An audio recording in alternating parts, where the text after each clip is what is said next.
Alam niyo kung sino yung mga lalaking nakakapanghinayang na mawala.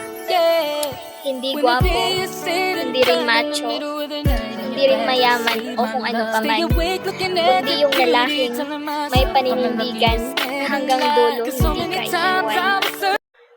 Gusto sana kitang i-chat para sana kumustahin. Pero siguro wag na lang.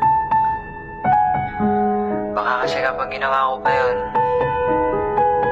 baka maabahan pa kita. Hindi ako magagalit kung magkakagusto ka sa iba. Kasi in the first place, hindi ko naman hawak yung feelings mo. Kaya anytime pwede ka magkagusto sa iba. Tsaka bakit ako magagalit? Mababago ba ng galit ko ang nararamdaman mo? Diba hindi? Kaya ako